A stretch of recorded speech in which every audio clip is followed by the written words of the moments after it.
You are listening to me talking to myself. Welcome to the podcast where I share useful tools to create more space, more freedom, inner peace, connection, and life on purpose.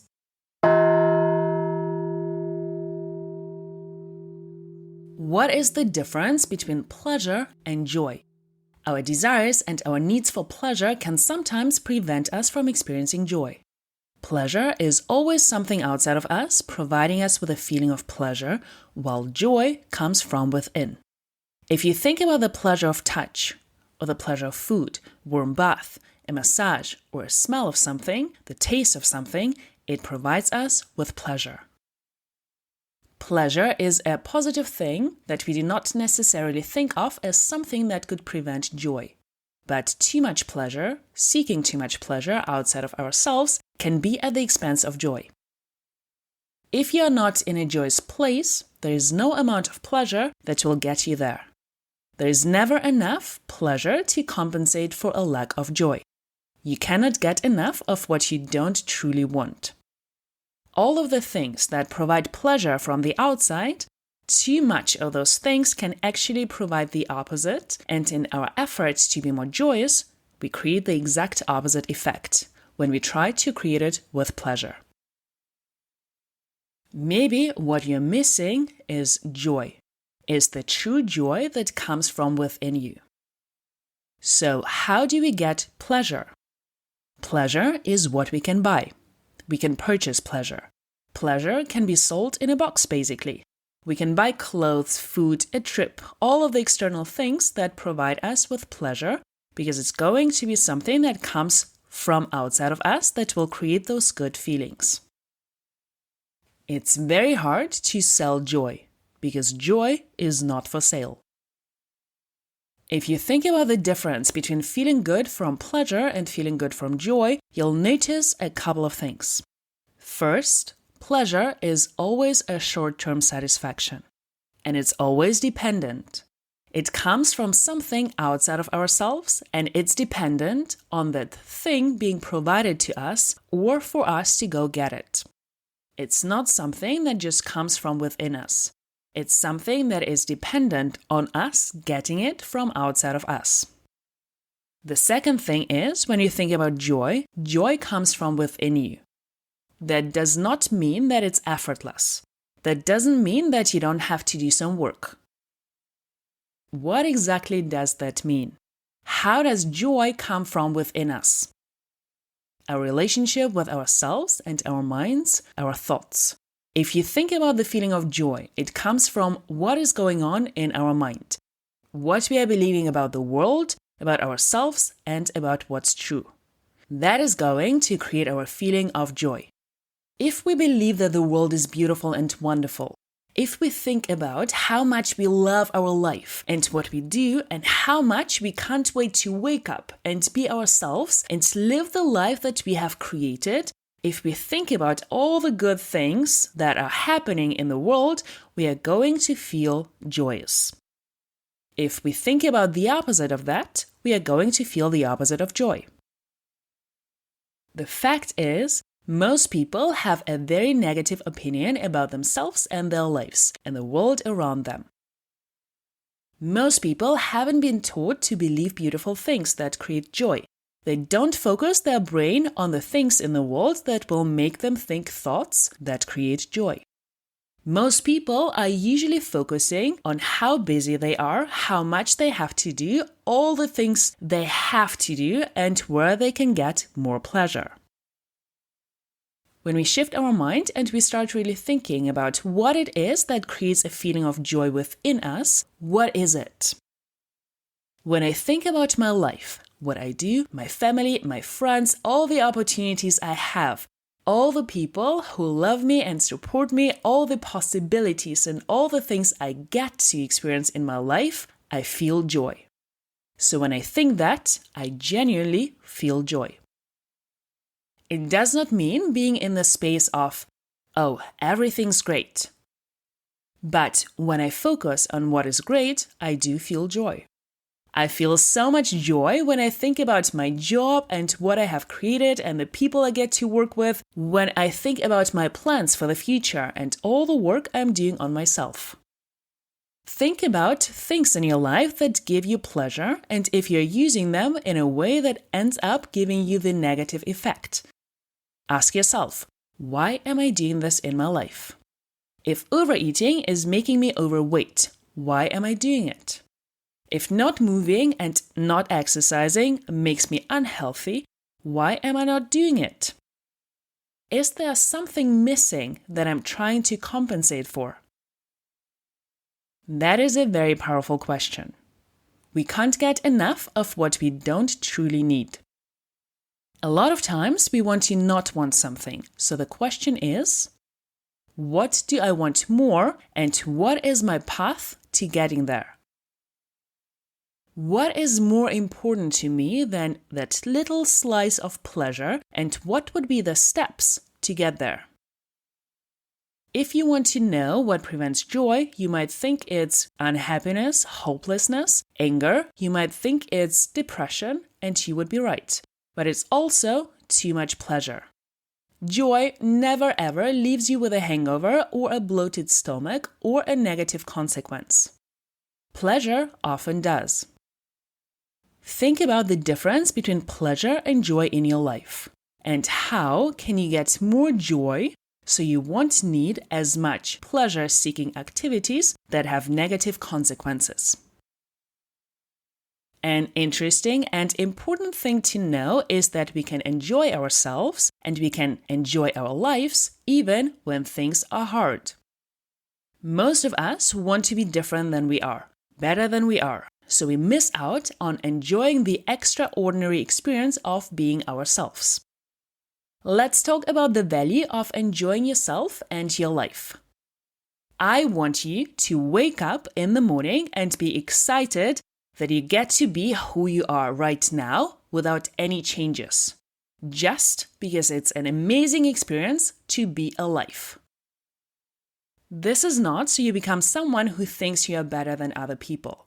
It's so you can appreciate all that you are just for the fun of it. There's never been a human made exactly like you. Why is that? Why this way? Why now?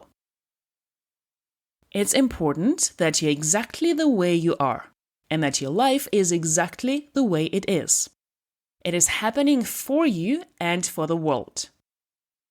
So why do we end up thinking our lives have gone wrong or something about us should be different? Our brain tells us things like, you should look differently, you should be smarter, you should be stronger, you should have had different parents, different friends, different teachers. It's so much easier to believe these things than it is to celebrate all that it is as if it were meant to be that way. We are supposed to be just as strong and as smart as we are.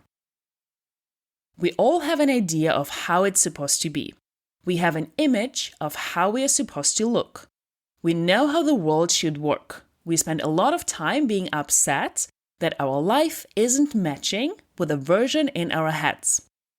Most people have an image in their mind of how their parents should have raised them and how the government should be different and how everything is not how it should be. It is wrong. Wrong compared to what? To the idea in our head of how life should be and how we should be. Many beliefs we have argue with the reality of how life really is.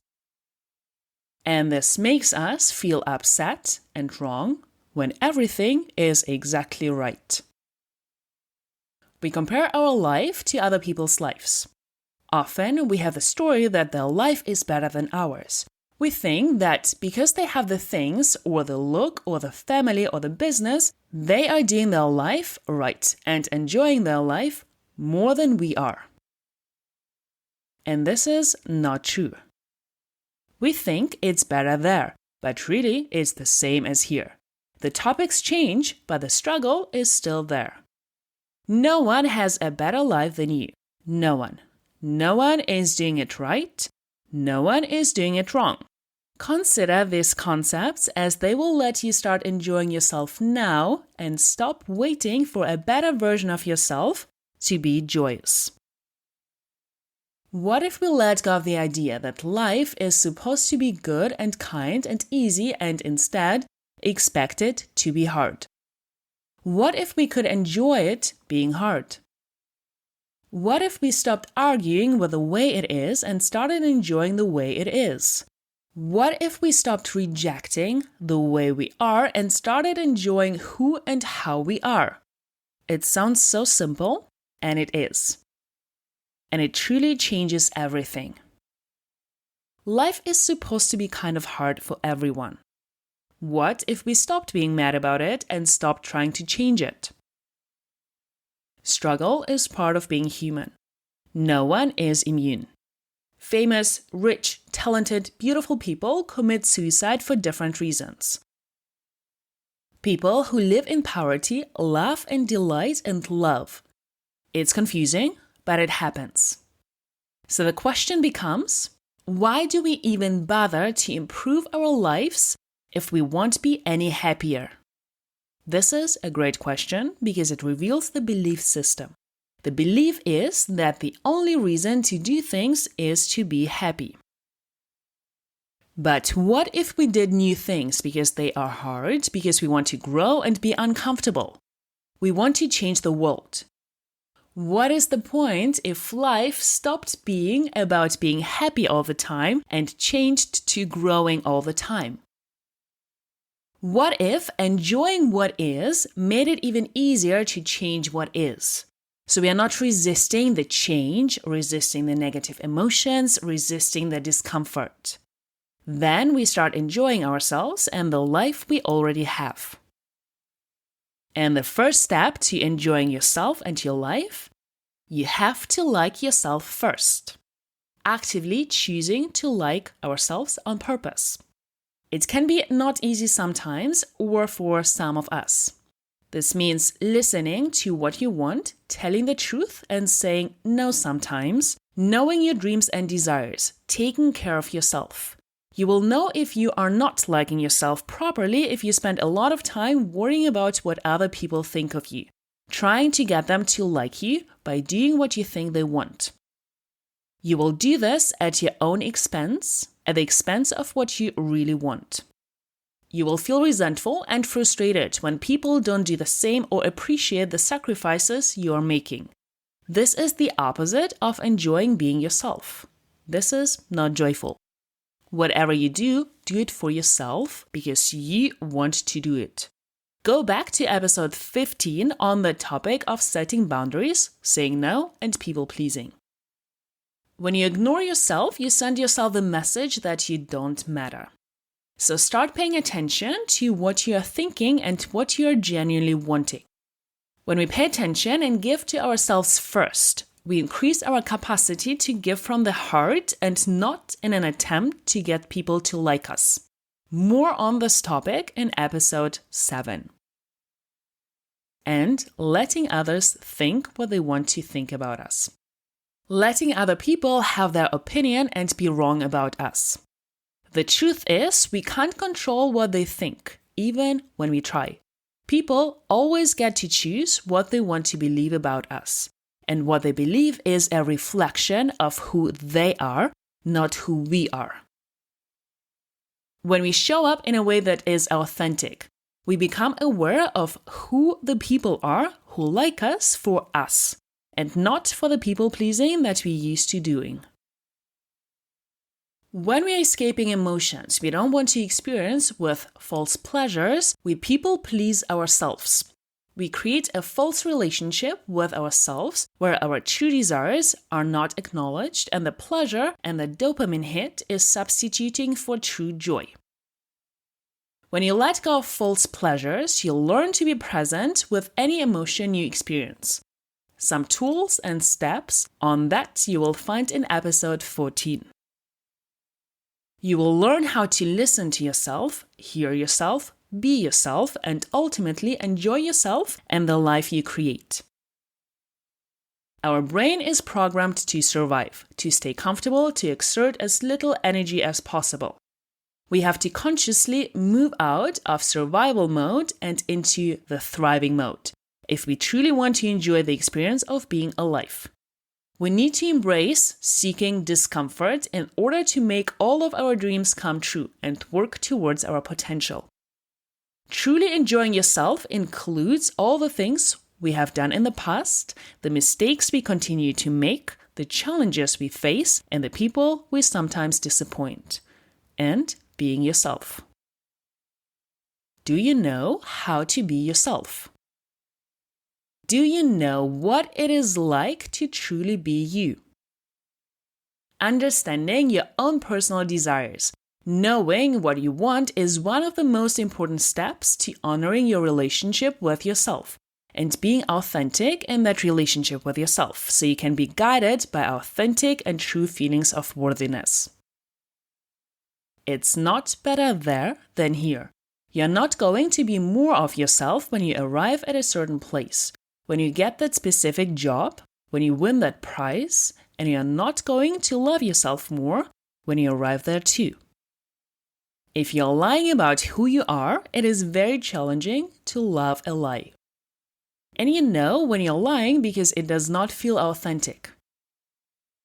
So if you want to feel that intimacy with yourself, that connection with yourself, to have that loving relationship with yourself, you must be yourself first. And so the question becomes, how are we ourselves? How do I find out what it's like to be truly me?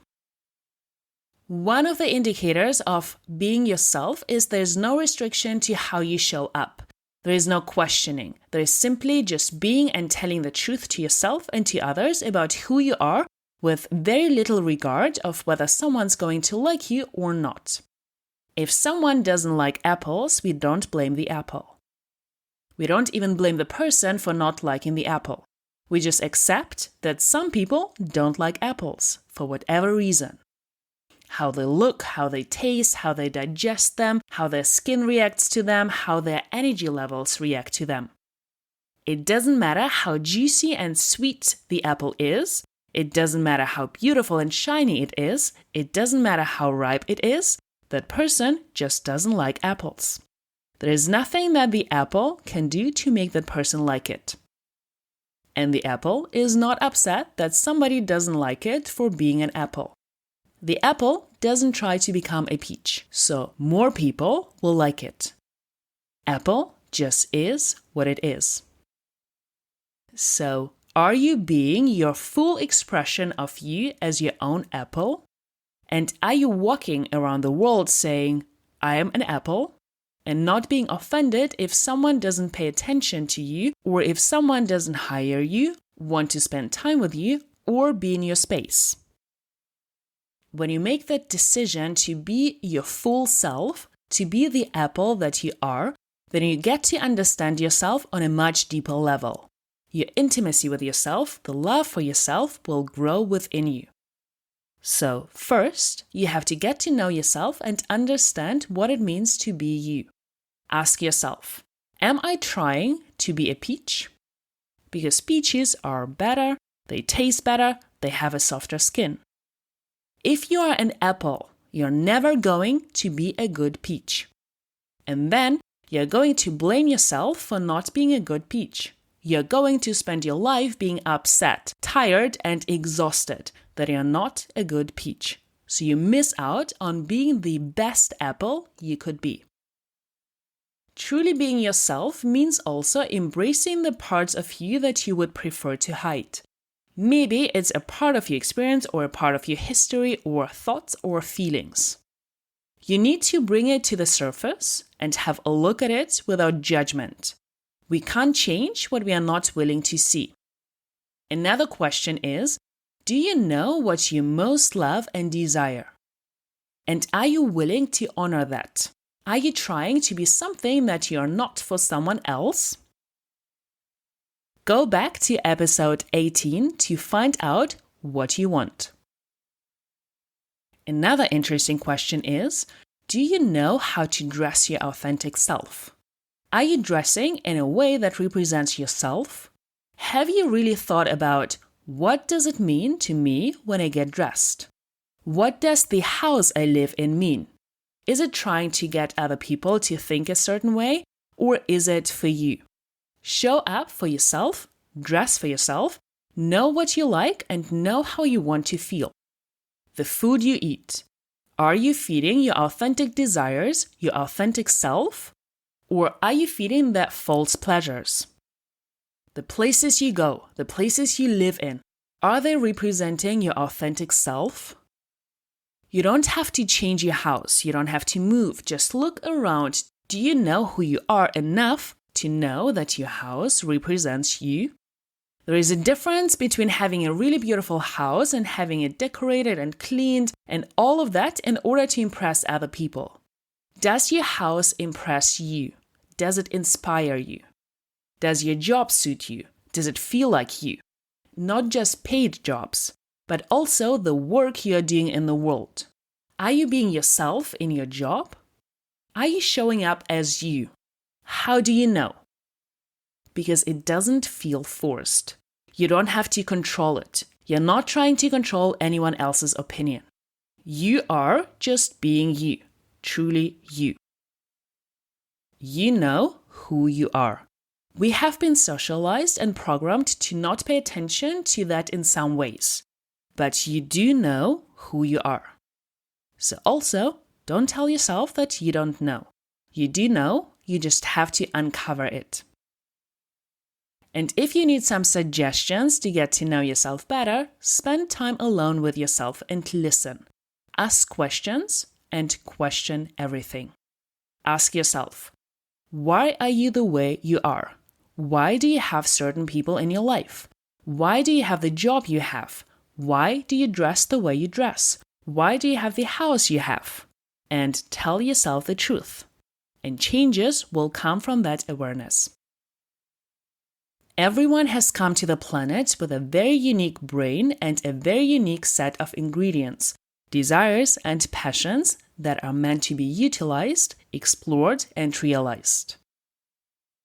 And we can't know the effect of us on the world if we are lying to ourselves about who we really are. Being yourself is the most fun thing you'll ever do. Create a life you don't need and want to escape from. Believe whatever serves you and makes your life experience better. Take your power back as much as you can. And don't put yourself in boxes.